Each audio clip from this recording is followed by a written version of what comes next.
You transferred power from the public sector to the private sector. And then you made the private sector immune from any sort of public accountability, from any sort of so-called democratic mechanisms. And that's precisely because your so-called democracy only applies to government and not to the private sector. That's the reason why you moved power away from the government and gave it all to business, precisely because you did not want to be democratic in the management of your society. So now you do have tyrannical power in your country. Now you do have dictatorship in your country. You are ruled by autocratic oligarchs and by corporations. And yes, you do need to do something about that. You do need to resist that. You do need to oppose that. United Healthcare, HMOs, insurance companies, and so on, all of these are among the most powerful industry lobbies and campaign contributors in the United States of America. But these companies only exist and only have the power to oppress and to harm you because you don't have socialized healthcare in the United States. And you don't have socialized healthcare in America because those companies that have co-modified public health and who profit from your sickness and profit from your death have captured your government, along with the rest of the private sector. Your government is completely owned. In a country like the United States and in many others, what it comes down to is their money and our masses. In other words, the only equalizer in terms of power between us and the elites is collective action, organizing, solidarity, and patient, disciplined, focused persistence. And that takes a great deal of effort. But most people don't have that kind of time or energy. So someone like Maggioni, theoretically, had resources. He had time, he had energy, and he could have pursued organizing. He could have funded organizing. He would have had the tools available to him to do that. But instead, he did what he did, allegedly. He killed a CEO who will be immediately replaced. Now, maybe his hope, again, if he's the actual culprit, he might have hoped that his action would ignite a countrywide movement, a revolution against corporate domination, maybe. But we can probably put his action in the same category as what Ted Kaczynski did and what Timothy McVeigh did. McVeigh believed that blowing up the federal building in Oklahoma would start a revolution. To one extent or another, Ted Kaczynski also thought that his bombing campaign as the Unabomber would start some sort of a movement that would collapse the system, collapse the power structure. But none of these actions inspired copycats because you don't actually get to outsource the heavy lifting when it comes to grassroots popular movements, you know? You don't get to just be the guy who does some dramatic action that then inspires a mass movement to emerge fully formed because of your heroic act or your martyrdom or what have you. That's probably why you have school shooter copycats, but not copycats of so-called revolutionary violence generally. Because ultimately, both are just acts of extreme rage, despair, hopelessness, frustration, and an inability to address grievances with any sort of wisdom or maturity or patience. Well, none of this can inspire a movement. This is a very American, very Western approach to problem solving, you know? Violence. Eat the rich. When that CEO got killed, the next scene in the movie is supposed to be all the peasants marching out, you know, with their torches and their pitchforks to storm the penthouses and the gated communities. You know, set up the guillotines.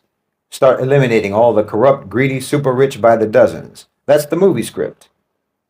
But it's not the real world. And you have completely disabled your own population's ability to know how to address problems in the real world. Even the children of your elites, your obscene Darwinian narrative about humanity, that we're all just animals, fundamentally and naturally guided by the law of the jungle. You have predation and victimization and violence embedded in your whole so-called civilization. It's carved into your cultural DNA the same way Maggioni carved into the shell casings the words defend, deny, and depose. And you've created a power structure, a system of control that is undemocratic, that is authoritarian, and that is supposed to be self-reinforcing. But the campus Gaza protests and the CEO killing makes it look very much like you can't count on it being self-reinforcing anymore because the next generation is estranged.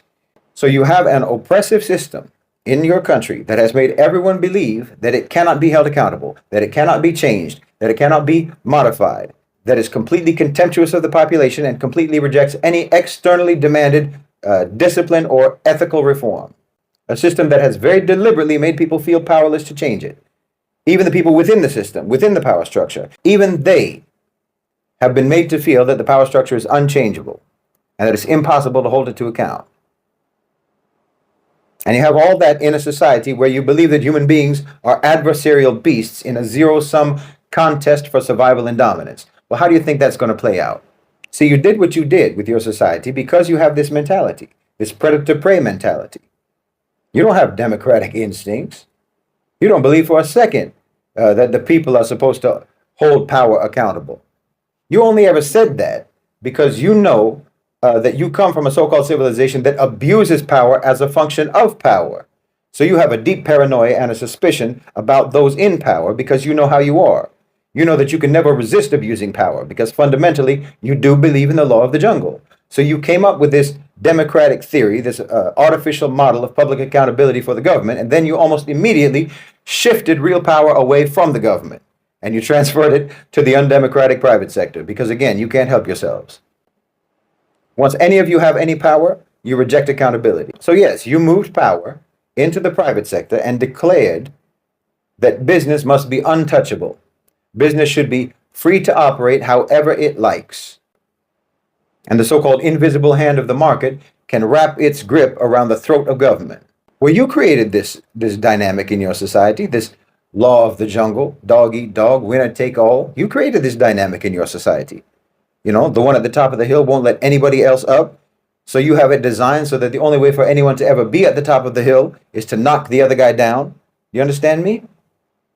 Because you have insisted on the unaccountability of power in your so-called democratic society, you have literally barred any civilized approach to the redress of grievances. You have told your society that power will never bend. So the only thing that is to be done is to break it. That's the lesson that you taught your society. Because you have an uncivilized, predatory mentality, because your power structure is tyrannical, you need everyone to feel overpowered, and you need everyone to feel helpless. But when you have such an adversarial relationship with your own people, and at the same time have implanted in them a Darwinian concept of human animals into their heads, eventually, with no other options being regarded as plausible, you make violence inevitable. You would rather turn your society into a bloody conflict zone than accept changing or accept power being held accountable. You would rather there be violent confrontation between power and the people because you feel certain that you would win that confrontation, or else you feel certain that the people will back down when they're faced with the violent power at your disposal. Because again, you're just like that. You're adversarial, predatory, animalistic, and you think that any time power is challenged in any way, or even if power is asked to behave with a modicum of human decency, then it constitutes a threat that has to be crushed. Oh, it's a bloodthirsty system. You know, that so-called healthcare system of yours is the most bloodthirsty of them all. Literally the most inhumane, anti-human, psychopathic, systematic death machine that you could possibly imagine. It's a system that's supposed to be about saving lives, but deliberately, knowingly, cold-heartedly lets people die. That's the American healthcare system.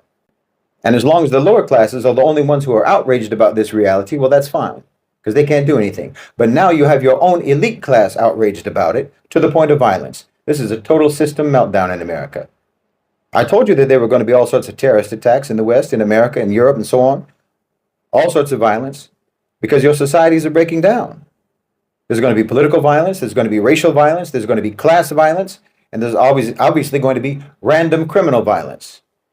Because you can't create conditions of desperation in your society and not expect people to do desperate things. Luigi Mangione is from that demographic group that's supposed to be invested in the system. He's from that class that's supposed to protect the system because they benefit from it. But you're losing control even of the stakeholders of your own power structure. I don't think you can even comprehend how dangerous that is for you. Because Luigi Mangione is also from that demographic and from that class in your society that was raised to feel entitled to take matters into their own hands. Furthermore, he's from the class and the demographic in your society that, as I said, is a part of the power structure, which means that he also comes from the most ruthless, the most calculating, and the most capable demographic in America for efficient and targeted violence. That's the class that he comes from. And he has the qualities of that class, the predatory class, the dominating class. And he's just one of many from that class who are turning on their own.